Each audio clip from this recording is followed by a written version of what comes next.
Hey, what's up, everybody? Welcome to Clifford's Corner, encouraging, empowering, equipping, educating, and entertaining you. That's what we do. I want to welcome you to the show. Excuse me. It is a great day. We're going to have a good show today. Today, we're going to talk about our sponsor, Golden D Hairline, doing hair extensions, bundles, wigs, edge control. You know you need that if you're trying to control your edges. I know you are, and more. Visit them at goldendhairline.com. There we go. Okay. So this morning, our guest is Rob G. Going to bring in Rob G. Good morning. How are you, sir? Had to grab my mic, man. I'm all right, man. How about yourself? All right. We want to welcome Rob G to the show. Again, we are going to be talking about music today and how it basically affects our community. So we definitely want to get your input. So Rob G, tell our listeners about yourself. Give them a bio, if you will, sir. Right now, currently furloughed employee from 97.9 The Box and Magic 102, but been on Houston radio for 2002. That's when I got hired by Radio One. Went to from Dallas. Well, the short version, went to high school in Dallas. I was born in New York, raised in Detroit, high school, Dallas. Went to Hampton University, went to Prairie View A&M. Also, shout out to the PV Panthers. Also served 4 years in the Navy. Then after the Navy, I moved down here. And I've been down in Houston since 95. Right. And I noticed that the face of radio, if I can say it, and I do have some radio experience. And let me drop this in there, Rob, real quick. Okay. So if you at the radio station, and tell Terry Thomas I said hello, and then you need somebody to say, man, I need somebody to run this board. All you gotta do is text me, and I'm on my way over there now. To tell you how long it's been since I've been in radio, the last official broadcast software that I operated was Scott Studios. That's a long time. I did a stint at KTS. I was at KTSU. Shout out KTSU. It was Scott Studios. So Wide Orbit, I believe, is the latest and the greatest. Is that correct? Yeah. That's the one, right? Yeah, so again, if you need somebody, don't let me find out that you put somebody else in the game. I'm gonna blast you on social media. Yeah. So your boy Dave too. Dave. Yeah. So Rob has been in the game a while. So let's talk about Rob. Where when you started in music, and just in case folks don't know, Rob is a DJ as well. I got Rob's information streaming across the ticker. So I do his email address. If you want to get in contact with Rob, you can hit him up on his email address. So when you started out in the music industry, tell us how you got started in the music industry and what drew you in there. Wow, it's funny because I didn't even think of it as like an industry. It's just I got started. My first interest into it got started my freshman year in high school, and I went to Skyline High School, Dallas, Texas. And every year at the beginning of the year, we used to host this big party for all the students, and it was called the Bash. Right. The Bash. Skyline's at the time, one of the largest, if not the largest, high school in the state of Texas at that time. And we had over 4,000 students, and they would have different sections geared off for different people. So they had, like a rock band, you have a country band, then you had another band, and I remember them vividly. Their name was Centurion. They did like Prince and Time covers. So it was Eric Lockett, Ronald Jones. I remember everybody. Edward Magruder, Richard Gardner, Kenny Crumpton, and then one of my other partners who ended up being my partner, a guy named Elvis, Yondale Elvis Moore. And after it was over, I'm looking at all the girls. All the girls were just loving the dudes, because they're doing all the they're singing all these time songs and girls going crazy. And I told Elvis, we got to start a band. I don't care what I do. I got to start a band. Right. When we got to talking about it, we quickly realized that neither one of us had any musical talent. Nobody could sing. Nobody could play the piano. Nobody could particularly dance well. So we said, let's DJ. And so that became the thought. Now, this is, mind you, September, beginning of the school year. We don't do anything to further advance that idea or that thought. And then April comes around. This young lady by the name of Channy Hopkins was deciding to have a Sweet 16 party, and she was in the lunchroom. She was over talking to this guy who's the man DJing at the time, a guy named Herb Williams with We Rock Incorporated. He told her he was going to do the party for $200. Elvis overheard her and said, "Me and Rob would DJ it for $150." Wow. They still do that nowadays. Herb said, "I'll do it for $100." He said, "Me and Rob would do it for $50." Well, at this point, Herb bowed out. He's like, I ain't going no lower than that. Y'all can have it. Yes, sir. Ironically, we had nothing. We had no equipment. We had no records. We had no permission to DJ this. We had nothing. But he straight up agreed to this. And that was my introduction. That's how I got started DJing a party that my partner Elvis agreed to. And we had to go tell our parents what we were trying to do. They made us go to the record store and Radio Shack and come back with an itemized list of everything we needed. And for some reason, they said yes. And they paid for everything. The $90 worth of records that we needed, the two $80 Techniques turntables, the $60 mixer, the $40 microphone, the $250 amp, all the wires and speakers. So that was it. May of '84 was my introduction. Wow. And the DJing game has changed. I personally, I haven't I've DJed some corporate events, but the weddings industry is where we kind of focus on. So let's talk about when the music. Okay, so what I'm seeing now is music has an influence not only on our culture, but on cultures worldwide. Now, what I believe it started with us, and then, for instance, I'm not throwing shade on Elvis. Anybody tell me Elvis is the king of rock, I'm gonna tell them to face a line, because Elvis stole his style and everything, from cats that were early in the game, the Little Richards and all of that. So talk to us and our viewers, listeners about how music has such a big influence on the culture then when you started and now. Well, when I started, so this was the spring of '84 when I first DJed my first party. So we're basically about 5 years removed from the Sugar Hill Gang, and the what we knew outside of New York has the birth of hip hop. Now, hip hop actually got its start back in the early 70s, 1973, and as a matter of fact, August 11th is the date that's credited as the birth of hip hop. This guy named DJ Kool Herc threw a party for his sister at 1526 Avenue in the Bronx, and that is credited as the birth date of hip hop. So happy birthday, early birthday hip hop, 3 days from now.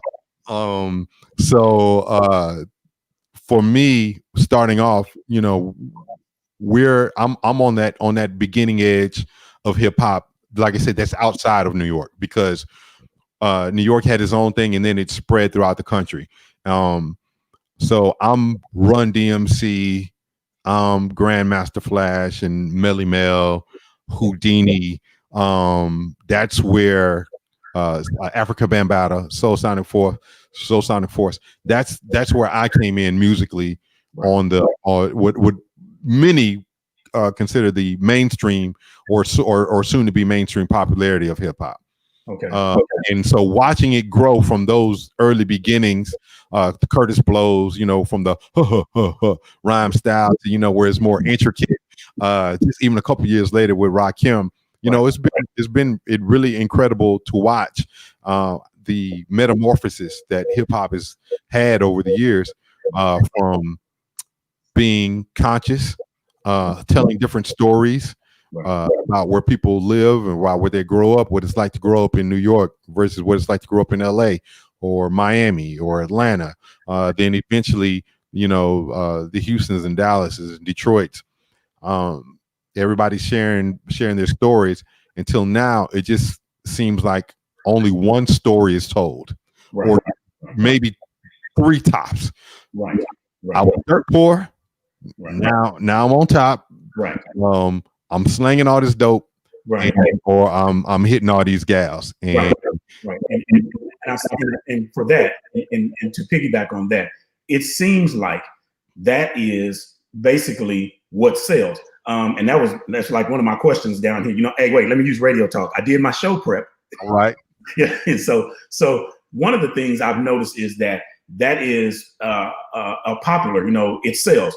Almost every song, and that's just me glancing at hip hop, not necessarily digging deep. Every song is about selling weed, throwing money in the air, women, in the videos that have dressed, and it seems the culture has changed to where that's the popular thing that sells. It sells records. Well, and here's the thing, and not to berate anybody that's out there now that's doing it, because back in the 80s, we had the same things. Right. We had the same songs. The only problem I have right now, it just seems like there's no diversity. No other story seems to get told. Right. Hey, baby girl, I'm doing a Zoom. Okay. No other story seems to get told. It's no one has the story. Kind of, I remember, like, the last popular one would be like Kanye, the story of, hey man, I was a nerd coming up and being honest, and I was a nerd, and I just I had my backpack and I was just trying to make these beats, and I was just trying to come up. No one wants to be authentic for fear of being unreal or not hard. No one wants to be authentic and say, man, I didn't sell dope. I love my mama. I got this girlfriend I've had since the 9th grade. Nobody wants to, it's they fear telling that story. And ironically, a lot of the guys who are doing those stories, they're married. Right. But they don't want to share the story of, hey man, I got this one wife, I love her to death. And sometimes we may have a problem, but we gonna work through it. Right. And again, that's because it's not popular. It's not gonna sell. It's not gonna get you sales. It's not gonna get you on Spotify. Not gonna get you on iTunes. And the sad part about it is, it's that dialogue. I think they could. They just scared to do it. Nobody wants to be it's hard to be the trailblazer. It's hard to be the ambassador to step out there and do it. At some point in time, somebody had to traverse from the coast of Delaware all the way to the coast of California. Somebody had to do it. And people were, whatever reason, scared, daunting, that it looked too big, it looked too grand. And so they said, I'll just stay with the flow. So Right. Okay. So you have actually seen since 1984 the transition of music and how it's changed. So talk about how you've seen the change, literally seen it. Literally seen it. Here's one of the biggest things. Olivia, can you get him so I can I do this? Thank you, babe. I literally saw it when the advent of the computer. Here's a shift. I know it happened was with Master P. Master P was one of the definite first shifts in music. And not that he was the first independent artist, because Uncle Luke was probably one of the very first independent major artists. Mm-hmm. But, and everything he had to go through. But Master P stands out to me because of the fact, as an independent artist, he was putting out albums every 2 weeks. Right. Every 2 weeks they were in-house, they're making the albums, and they were kicking them out every 2 weeks nonstop. And let's not be confused. It's not like Master P was one of the most prolific MCs of all time. However, he had a hustle and a grind that was unlike any other that we had seen. And he opened up the portal from talented rapper to the hustle rapper. Okay. The guy who is going to do whatever it takes to get his music heard by as many people as possible, traveling from New Orleans to Houston and stopping anywhere in between, going to Oklahomas and going to Mississippi's and Alabama, and building a following in a buzz, and taking his place, his music and his sound into places that had previously been unheard of before, traversing the country until it just eventually grew, like I say, No Limit Soldiers, and he challenged that portal, because before with the record companies, there was, like I said, there was a gateway. Right. You had to be super talented, and even the super talented may not get a chance to shine. You know, they may get pushed back. You know, many people don't know that Anthony Hamilton was on Uptown. Right. Notorious B.I.G. was on Uptown, but they couldn't get past the gate because of guys and the Christopher Williams and because of the Heavy D's and the Father MCs. They had to wait their turn. So you had to wait in hip hop until this birth of the independent artist who say, I can put out my own music on my own time and start forcing the gate down. Right. Okay. So we talked about the message for the music today.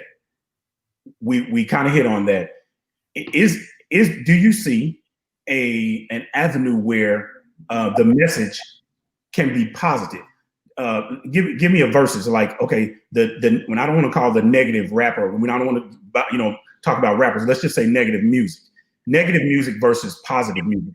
Is the positive message received more than the negative message? I think what happens is how can I put this best? If you look for something, you're gonna find it. Right. If you're going to accept something from somebody and you're not going to look for it yourself, you're going to have to take what they give you. Right. And in many cases, with commercial radio, you're taking what we decide to give you. That and that's the point there. And if you want to sit there and complain and not go out and try to find something else, then that's on you. Now, and there's a responsibility too on radio's part. But there are positive artists out there. There's one in particular I love, and it just happens his birthday is today. A guy by the name of Kieran the Light, and he's dope. Got a flow like Ludacris and Wayne. The beats are hard, but everything he's saying is positive. Everything he's saying is positive. Everything is scripture based for the most part, and I love everything is about him. And really, since May, he's about the only hip hop artist I've listened to consistently since I first got turned on to him in May. And a lot of the people that I've played him for on my show, they feel the same way. But it comes with looking and trying to seek out. I think after 23, after the age of 23, most of us don't look for new music. Most people don't look for it. We got what we like. Right. Or no, better yet, we got what we love. Yeah. That's the music that we love. Mm-hmm. That happens between the age of 13 and 23. That's my little DJ science right there, is because that's between those 10 years is primarily when all your first happened. That's your first kiss, your first heartbreak, first time the first time you got drunk. It usually happened in that order too. Yeah. Normally happen in that order. First graduation, first driver's license, first time going to college, your first apartment, first time living on your own, first job. All this happens in that time frame, and so the music that we listen to in there is endearing to us more than anything else. Now we'll like some other stuff. Like for me in that time frame, it's Rakim, it's Cool J, it's Guys, Keith Sweat, it's, Salt and Pepper. Those are Dougie Fresh. Those are the ones that are in that 10-year period for me. Jodeci. But I like Drake. I like Kendrick. Now, am I going to just run out and go anything they do? No, I'll check it out when I get to it. I like Megan. I like some things Cardi does, but it's not like I don't love it. Like if there was somebody to say, "Hey, you can't listen to no more Cardi B." Well, Great. Okay, I'm gonna pull over and park here just a moment. I want to recognize our sponsor for today, Golden D Hairline, hair extensions, bundles, wigs. Ladies, edge control. You got to have those edges controlled and more. Visit them on their website, goldendhairline.com. Okay, so let's go back to where you see music. We talked about where you see it now. Okay, so if someone is trying to enter into the music industry, whether it's DJing, they have something that and I can say this, when I was in radio and I did gospel, Rob, I got a lot of music from independent artists, and everybody swore up and down that their music was hot. Play it, play it, play it. Now, one thing I did do, because I had an internet radio station, I played it because I knew the major radio stations would not play it because they didn't have a financial backing. But one thing that I noticed, there was a problem with them sending me music that was not professionally done. I had a guy even send me a YouTube link that I ran it through Adobe Audition, and I had to alter it so much that it sounded like crap. So you did more than I would have. Yes. If someone was starting out, what advice would you give them? Be professional. Let's start with that. And that goes to, like I said, that portal that people had to come through, that gateway before. And in a lot of ways, like I said, it's good that gateway is down. And really, if you're a new artist, you got no excuse, because everything you need, as long as you got this, as long as you got a phone, then you pretty much have everything you need to get started. You can create your own buzz through your own social media platforms, TikTok, Facebook, Instagram, Twitter, Twitch, whatever it may be. You can start your own following through there, and then you can build your buzz. And kind of you said something about not having the financial backing. It's not even necessarily about having the financial backing to get on the radio. If you're good, the radio station will find you. But the only thing is, it's inverse from where I started, even back in 2002. Where before we would sit down, we take a pool of records, all of us would sit around collectively, 10 or so DJs, and we listen to a couple of different songs, and we decide what we were going to give a try. Like, out of these 20 records, okay, this 6 we'll play these hard for the next week in the mix show, and see if any of them catches on. Well, now it's in reverse. It's okay, these songs are hot in the streets, and so we need to play them accordingly, because now people have more avenues to listen to whatever they like to listen to. Or we have to listen, you waiting by the radio, waiting to hit record. Yes, sir. On that one song. I don't know anything about that right there. About that, right? Yes, but now I ain't gotta wait. I can go to YouTube. I can go right to YouTube if I want to hear my favorite song. So the job of radio is different in many respects. Now it's yes, you want to hear those your favorite songs, and that's still part of the programming, playing those songs that you love to hear. But it's the job of the jock is a little bit more. If you want to stand out, you have to be content driven. You've got to bring something to the table that they're not going to get just listening on YouTube. Right. Okay, we had a comment. James Hicks, my nephew, what's up? He says he thinks music is culturally changed. We glorify the negative and shame the positive. We still glorify neighborhood drug dealers, but the man, but we clown the man with a stand-up job. So that is part of our music, where the neighborhood drug dealer, is glorified. And I used to always wonder why, and this is from a kind of like a religious standpoint, why the drug dealer, had a car so long, he had to jack it up to go around the corner. He wasn't even worried about church, and everybody loved him. And speaking of that, one thing I noticed from doing radio and DJing and things like that is I've seen artists start out on the gospel side, right, and realize they didn't blow up as fast as they wanted to, and next thing you know, they got something hip hop. That's have you seen that a lot?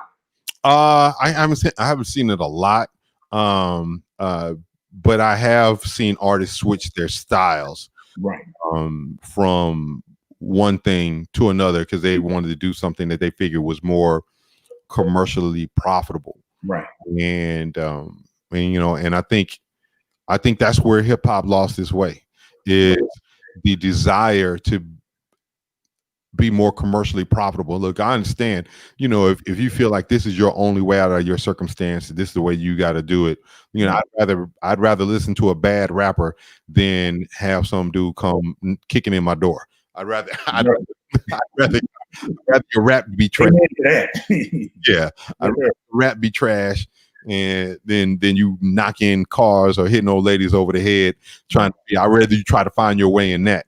Right. You can evolve and you can grow from that. You can start off bad and maybe you can evolve and hone your skills, and next thing you'll do that.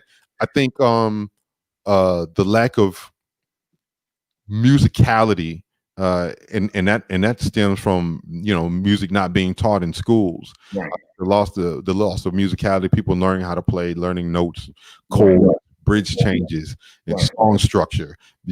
I think that has changed. That has dumbed down the product that we get right now. And so the ones who have some of those in their repertoire, and it's amazing because like most of the people that most people like right now, at least the older demo, they're 40 and up or close to it. You know what I'm saying? Beyonce's 38 years old, and she ain't gonna go nowhere time soon. She's got some formal music background training. Alicia Keys, she got formal music background, so there's still gonna be a place for them. And the reason why, like some of these artists, like we love swag surfing. Everybody loved the song swag surfing. Right. I can't put $5 down to anybody. Give me the name of the group. There we go. yeah, you know it, and it's good for that wedding party when they're in. It's great for that. So let me bring up another comment. Trinita Dean Daniels, how you doing, Trinita? What's up? Music has changed. Nobody sings anymore. And wait a minute.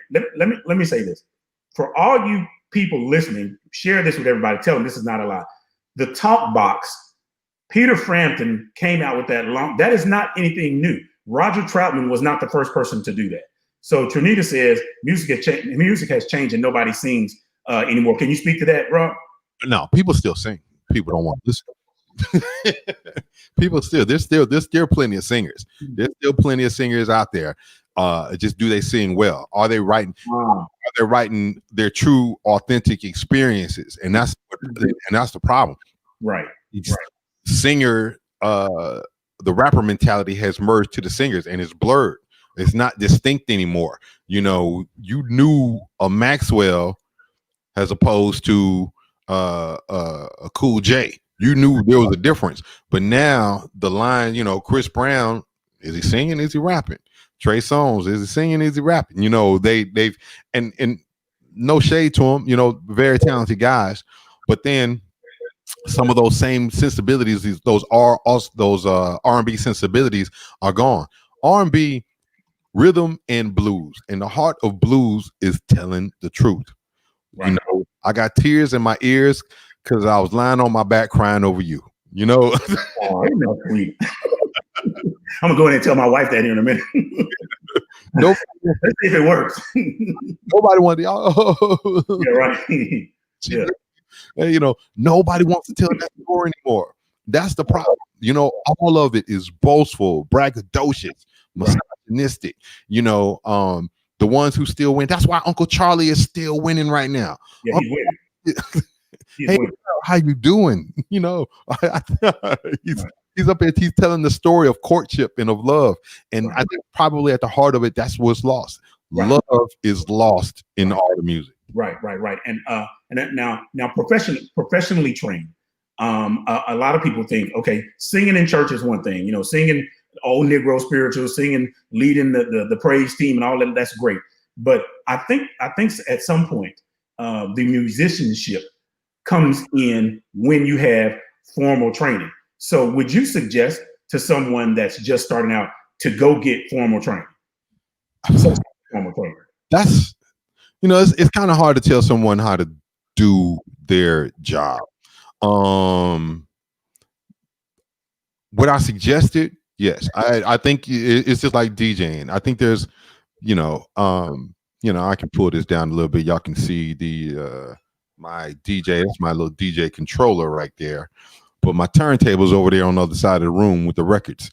And so this, in theory, does what turntables can do. Okay, right. However, I can learn to do this because easily because I did turntables.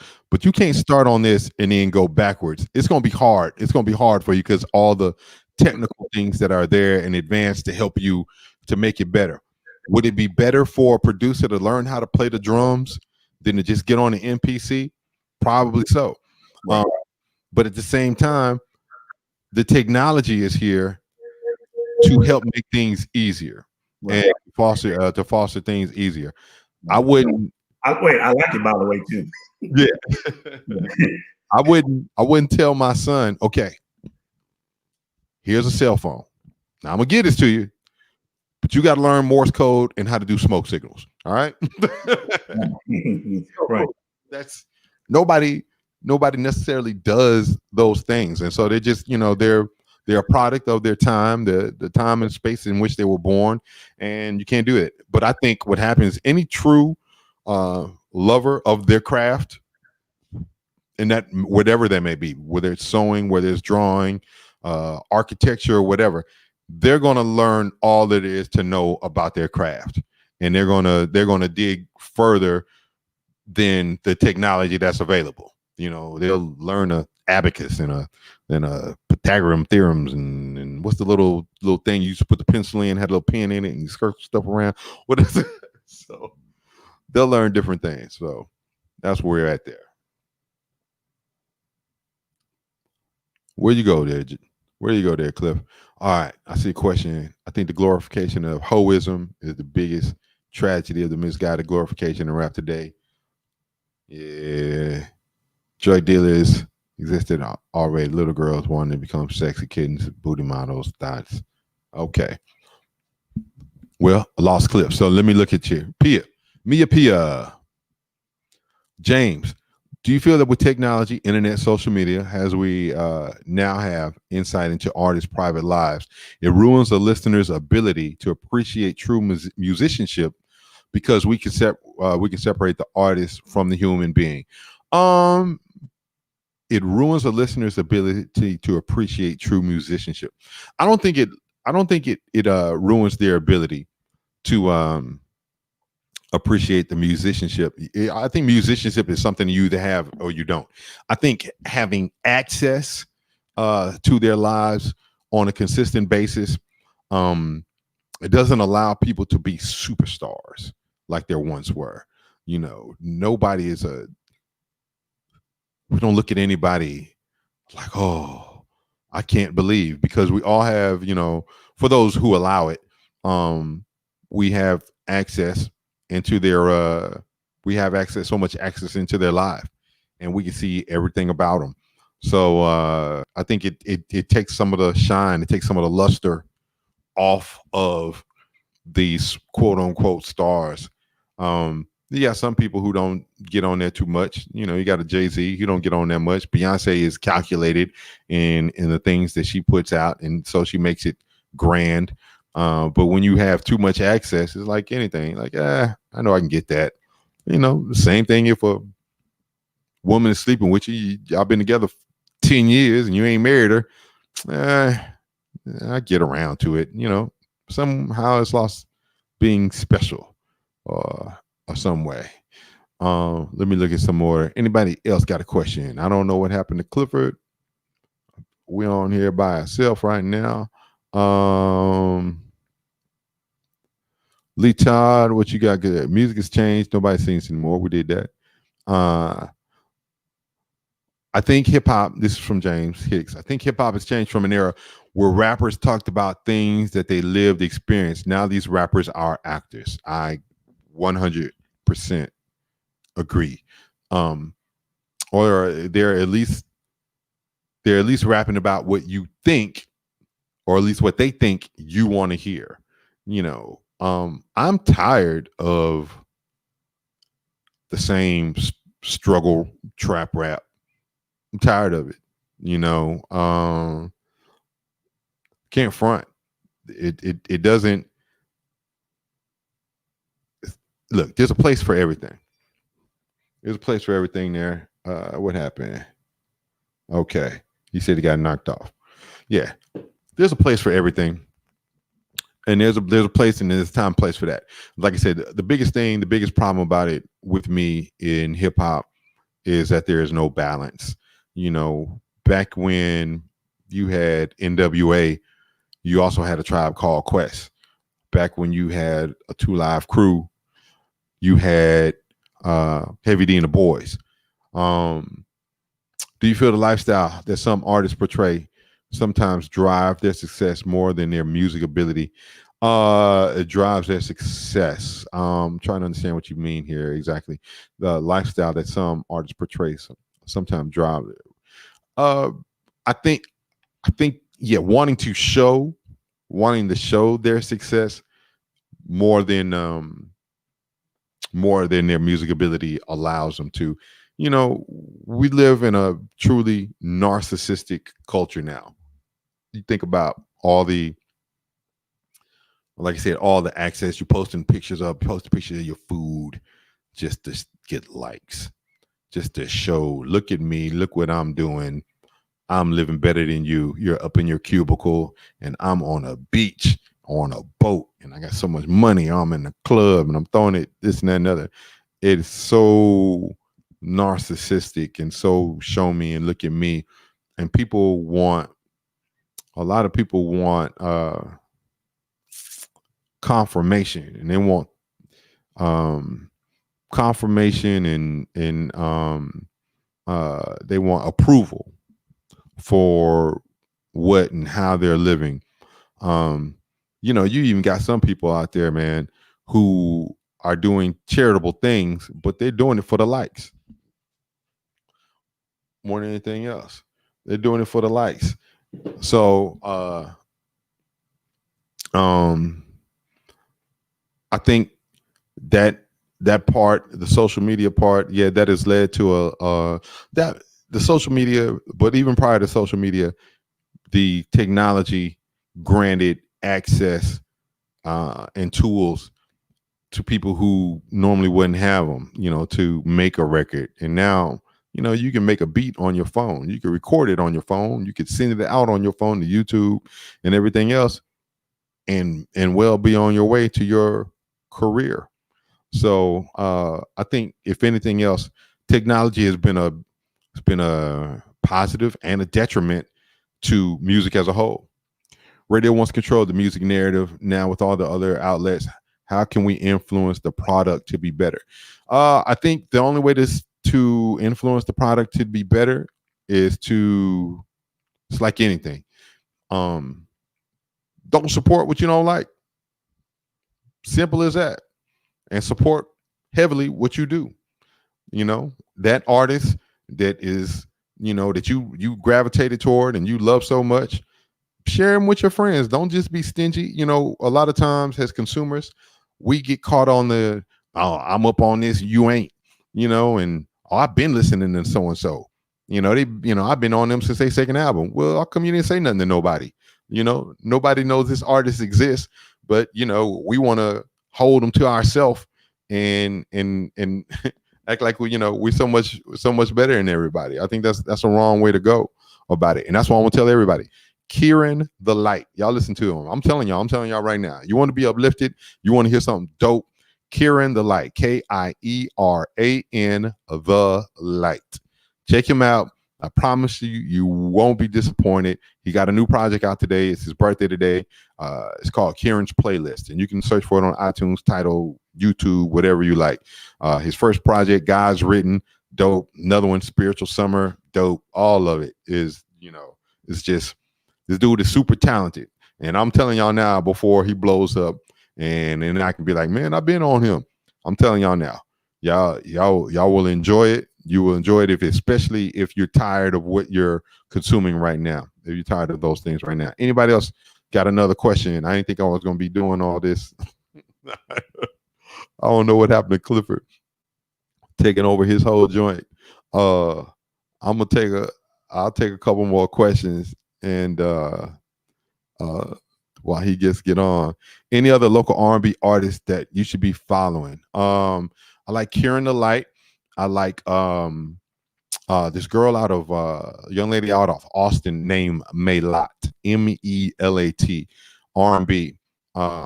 She's out of Austin. She's really, really dope. Of course, I'm sure y'all are on Toby Nwigwe, right here out of the H. I like those are my, like I said, and there's plenty, but those are my three right off top that that I enjoy. Like I said, I just love, like I said, I'm a hip hop dude. Don't get me wrong. And I love some R&B, but I'm hip hop at the heart, man. Give me a dope beat, some fly verses. I love it. And I'm getting all that from Kieran. Um, any other questions, Trinita? Anybody. Um, it's always interesting when getting into these conversations about music because, and I try to be mindful of where people are in life, and music is so subjective. That's why no top 10 list or top 50 list or top 100 list will ever be accepted by everyone. You could put 10 rappers' names in a hat and pull out top three. In some corners you'll be right, and some corners you'll be like, man, this list is trash.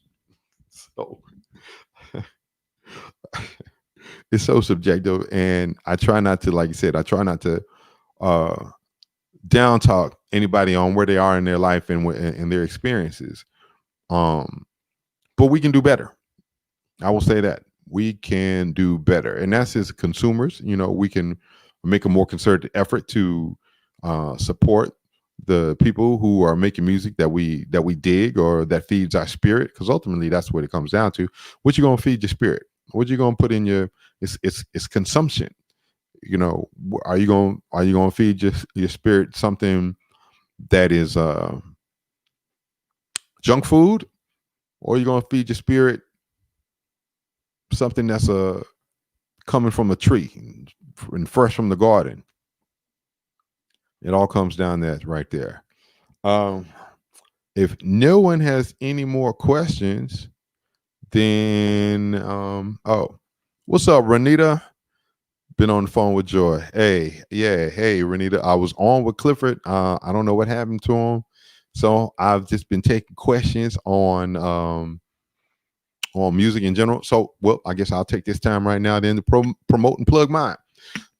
Anybody who, like I said, if looking to have your spirit, fed, and that comes down to, like I said, what do you want to feed yourself? Every morning, 7:00, Monday through Saturday, I do something called the Spiritually Sanitized Mix. And we come on, like I said, 7:00 Central Standard Time for anybody who's listening on the East Pacific, Central Standard Time. And that's what I'm playing. Playing a lot of Kieran, a lot of what I call the unintentional gospel songs, songs that you didn't even realize that Celine Dion or that Luther Vandross or that Jodeci song, for that matter of fact, was really at heart a gospel song. And it's ironic, when I was talking about what's missing in R&B, what's missing is the love. There's no love hardly being displayed by most of the artists, at least that we hear commercially. I'm not saying that there's not artists. I think that's why that song, Daniel Caesar, I think that's why Daniel Caesar's song lasted or has lasted as long as it has. You can feel the love in there. You can even feel it in, like LMA. But for the most part, and that's why we gravitate. It's like, oh man, it's refreshing. But we don't have a lot of love in the songs, and that could be our fault for not passing it down, for the generations behind us who are missing their fathers, for the homes that are broken up, for the, the dad that's in prison, the mom that's struggling, and the kid that feels like he's got to do whatever's possible to help his mom out this situation because daddy's not there. So he goes out there and, maybe he slangs for a little bit, and then he takes that money and he's like, all right, let me try to make some music out of it, because out of his crew, he's the best rapper. Don't mean he's the best rapper. It's the best rapper out of the ones he's in with there. So it's a lot of dynamics at play. But I think at the heart of it is it's a lack of love. It's the lack of love in there. And that all stems from white supremacy. Let's just call it what it is. White supremacy has broken up our homes. It has killed our joy. It has killed our expression, or tried to kill our expression. It has sent millions of fathers and husbands and brothers and cousins to the pen, and has made other young men make choices that they shouldn't have to make because there's no father in the home for them to succeed. And the music, when you trickle everything down, ends up suffering because of that very same thing. So I have said my piece. I don't know what happened to Cliff. I don't know what was going on there. But if we have no more questions, I appreciate y'all. Y'all can always follow me on Twitter, Instagram, at Rob G the General, at Rob G the General, or on Facebook. You know, you got Robert Gamble or Rob G the General, or you can follow my Spiritually Sanitized Mix Facebook page. And we'd love to see y'all come in. We'll be back on Monday morning, bright and early at 7 o'clock. All right. So I think that's it. Unless Clip jumps back in, y'all have a good one. Peace out.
Hey, so what's up, everybody? We're back. We had some technical difficulties. I'm not going to blame any type of streaming service. However, I want to thank Rob G for coming on the show, and in that exactly doing. Let me see if I can email him again. Just a moment. Get him to come back if we can. But we're still here. Doing what we do. So it's going to work out all right. There we go, right there. Just send him an email. Okay. So we're back again, and we were talking about music and how it's changed the industry. I'm going to text him and see if he can come back. Just a second. Bear with me.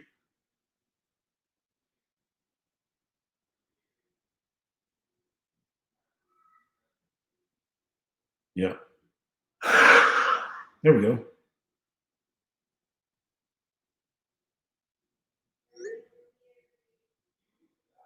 All right. Modern technology, they say. Yeah, thank you for I see we got some people still live on the show. Great. I want to welcome you back. Again, our guest was Rob G. We talked about how music has changed, how music has infiltrated our culture, and how it has also, changed the face of what we're doing. So we are definitely seeing where music has influence. It has influence on our children. It has influence on what we do. It has influence on what we see, what we hear.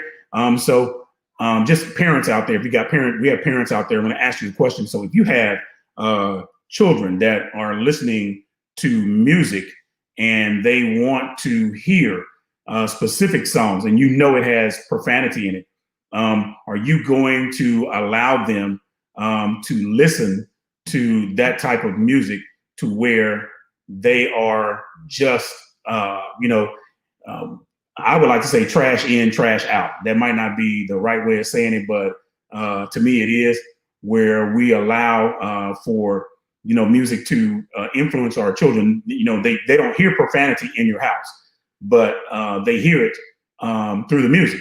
So you can't get mad if for some reason your child comes up saying bad words, and then you allow them to listen to it. It's kind of like, don't do as I say, do as don't do what I do. What I say, do what I tell you, or however that goes. So we all know words that has profanity. We all know words that our parents don't want us to say. So having said that, music is always going to be around. Music is a game changer. Sometimes when you're feeling bad or feeling down, you can always, pull up your favorite song and then, listen to your song to help you get through the day or whatever. Once again, our guest today was Rob G. We got knocked off the internet for some reason, blasted you, Comcast. There's Rob G. Going to add him back to the stream. Hey, what's up, Rob? We're back. All right. Yeah. So I was talking to everybody about music and profanity, and how, and we buy or we listen to music that has profanity, and then we chastise our children for listening to that music that has, dropping F-bombs, as every other word is an F-bomb, and then you get mad when they go to the school, or you act surprised when you go to the school, and then the school said, hey, your child was over here using, not little Billy. We haven't raised him like that. Yeah, but you letting him listen to that stuff. So go ahead and comment on that, sir, please. That's funny. Some of the music is so profane that's even played on the radio, where even it's so suggestive, right? And what's supposed to be bleeped, right, or reversed, it's cutting it really close, very close. But if you're playing that in the car with the kids because you like it, right, then what you expect? And then there's the other component of too, you can't blame it all on, I'm not saying the parents should be absolved of any of these things, Right. but kids gonna listen to what they want to listen to. Sure. I remember listening to Eddie Murphy records and Two Live Crew records. My parents weren't listening to that, but I found it, Right. and I was rocking them on the Yeah. quiet while I was asleep, Right. before I go to bed. Somebody had a tape of a tape of a tape, and it made its way to my hands. So I think that's just being a parent. That's just part of the gig. You got to be in their business Right. if Yeah. you don't want them to, and they're gonna be exposed to some things because they're not in front of you 24/7. Right. And if they've got a phone, then they're most certainly going to have more access to certain things, unless you're going to check their phone and their history every night. So something's going to come through. It's your job as a parent, though, to check it and correct it when it happens. So thank you. We're back. I was getting ready to close. I don't know what blasted Comcast. If you're listening, Comcast, your money's gonna be late. Very late. So yes, I want to shout out our sponsor again, GoldenDHairline.com, hair extensions, bundles, wig, edge control. Again, I keep harping on that, ladies. You need to get those edges straight. Visit their website at goldenhairline.com. Again, so we want to thank them for sponsoring. So let's close out, Rob, again. So if you had advice, we were talking about that before we got knocked off. We had advice for someone going into the music, whether it's rapping, Christian music, country and Western, God forbid. What I'm not taking it back.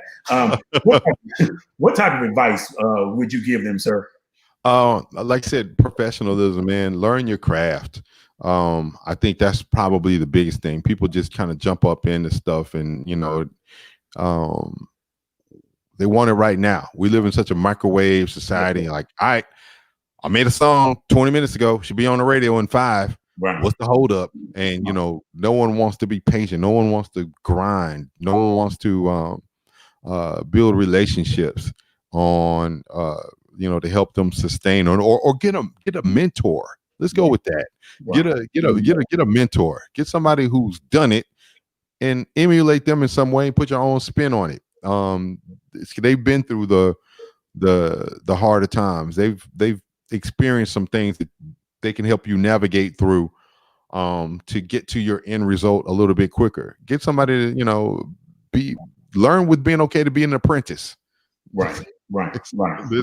There's nothing, everybody won't be a boss. Boss. Right. And those are great aspirations. Right. But nobody comes into the Army a general. No, you don't. You got to come in as a private or work your way up, or ensign and work your way up to admiral. So okay. Again, we want to thank you, Rob G, for coming on the show. My pleasure. I'm definitely going to get you back in. Wait a minute. So I got you live so everybody can hear this. Morgan Faith, I believe, was earlier this week. You played a song, and actually, I've been peeping you. Oh, tell them where they can find you on Instagram in the mornings. Instagram is Rob G the General, all one word, and it's not it's the. My grandmother was a early education teacher, so I believe in as best I can being grammatically correct. So it's Rob G the General on pretty much every platform. You can find it Rob G the General on all platforms. Okay. Facebook, Instagram, Twitter, Twitch, the whole nine. Right. Okay. Snapchat. I don't put nothing on Snapchat, but I'm there on Snapchat. Anyway. Okay. And now tell them what you do in the mornings. The spiritual part. I caught your show this morning. All right. So I do a mix. I call it the spiritually sanitized mix. And it started off kind of as a, I think I'll say a joke, as a whim more than anything else. Back in March, I'm sure everybody remembers when this virus first hit, and we were all at home, and everybody kind of flipping through Instagram, and then D Nice, had the world's biggest party with the world's greatest celebrities.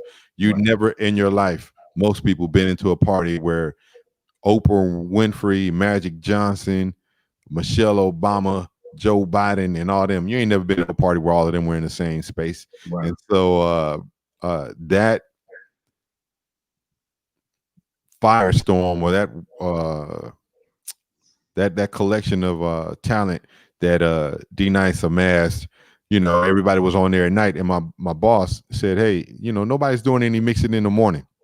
Right. And so, you know, because every DJ, you know, jumped on They and did. started DJing at night. Right. And you can turn on Instagram right now. You can find 20 DJs DJing right now. Exactly. Nothing wrong with it, but everybody was doing it at the same time. Right. And it kind of just flooded the market, much like hip hop. Right. And so my boss put a challenge out there to us and said, "Hey, anybody want to get up and DJ early in the morning?" And so, having done the Mad Hatter Morning Show for the better part of 15 years, it ain't no thing for me to get up. You know, I get up and do a mix, run upstairs and do a mix. Ain't no thing. But I got up with the intention of just doing, you know, whatever, playing some Drake, playing some Wayne, Beyonce, whatever. And then something said, "Hey, man, play some Kirk Franklin, play something different in the morning." Right. And so I kind of harken back to the, you know, for like 5 years, I DJ'd for Yolanda Adams when she was on Praise. So I just dug into my Yolanda Adams crate, started playing one song, which led to another, and ultimately, at the end of that mix, somebody, you know, was like, "Oh man, thanks. This is what I needed. I was encouraged. You know, I appreciate you." And guys spoke to me and said, "All right, we're gonna do this every day, every morning at 7:00." And so that's what I've done for the better part of 5 months. Right. Every morning. It's just been recently in the last 2 weeks that I've taken it off Sundays. I don't do Sunday morning anymore, but Monday through Saturday at 7:00 every morning. We're there. 7:00 every morning, and that's on Instagram Live as well. That's Instagram Live. It's on Instagram. It's on Twitter. It's on. I push it on Facebook. But then I do it on this platform called Hopin, and Hopin allows me to. I don't have to worry about getting cut off with the music. I can play whatever I want, long as I want, and they don't cut me off. You know, these other platforms, and that's how I learned about it, because with Facebook, with Instagram, you know, there are proprietary rights, copyright rights that other artists are, you know, they're wanting them to be holden to, and they will shut your music down after a while. You play too long of Prince, you're gonna get shut down. Shut it down. Right. And it should be. Yeah, wait. And I gotta ask you this question, because I'm seeing when people post on, let's say they're doing something on Facebook, and they write in there that I don't own the rights to this music, and some long dissertation as to why they can play it. I'm pretty sure ASCAP and BMI are taking some looking at that and saying, "What the?" They don't give a damn. Those words mean nothing. Thank you. Say that again, because somebody needs to hear that. Those words mean nothing. You could be there. Alicia Keys could be right there in the room with you, and they will shut you down. You could be playing. You could be playing Fallen. Alicia could be playing. She could be playing it right there with you, next to you. They will shut you down. Right. That is a waste of time. Okay. The only way to get around that algorithm, if you care to do so, and this is DJ wise, is to play less than a minute and 20 seconds, less than a minute and 30 seconds of the song, and move to another song. Scratch heavy over top of it, talk over it, you know, bring it down, this and that. It's to throw the algorithm off. But if they get a steady beat of that song for a minute and a half, you're gonna get flagged. Okay, so for all you Facebookers out there that keep posting that you don't own the rights and blah blah blah, you just heard it. And wait a minute, and you heard it here on Clifford's Corner. There you go. Yeah, take that with you when you go. Yeah. You could type a dissertation in there. You could go get Johnny Cochran to write you up the whole law thing on there, and they still gonna shut you down. There you go. Johnny Cochran. You can get the tough smart lawyer. You can get Jim Adler. You can get Godsey and Martin. Anybody you name a lawyer, you still gonna get shut down. Get around. Okay. Again. Okay, we want to thank you, Rob, for coming on. Sorry, we had some technical difficulties. All good. Appreciate you coming back. Again, we'll probably have you on the show again later on. But I definitely appreciate you coming in on the inference stages. And again, if you need me to pick up some of those scraps on your DJing, you know, like you might be double booked. I'm just putting this out there. So where to find you? Yeah. Just say, "Hey, Clifford, I got this event. Wait, I got this event. And wait, don't do this to me. They not paying much." Hey, don't give me the 6-hour events and they want to pay me $200. I'm gonna tell you, no, sir, I All can't right, do that. put that in my notes. All right, so don't call. All right, well, thank you for coming on, man. I appreciate it. Hold on, don't call Cliff for the low paying gig. No, sir, no. Got it. Hey, I'm gonna quote you my price, but it's gonna be off the air. Got you. Yes, sir. Okay, thank you, sir. Have a good day. No problem. You too, man. Peace. Bye-bye. Yes, sir. Bye. All right. So we're going to close out here. I appreciate you all sticking by. We're an hour and 11 minutes in. We had about 20 minutes that we were off the air, but we are back. Again, want to thank our sponsors, Golden D Hairline, hair extensions, bundles, wigs, edge controls. Again, ladies, get those edges straight and more. Visit their website at goldendhairline.com. Share this video, share this interview with Rob G on all your social media platforms. We'll catch you next week at 10 o'clock. See you later.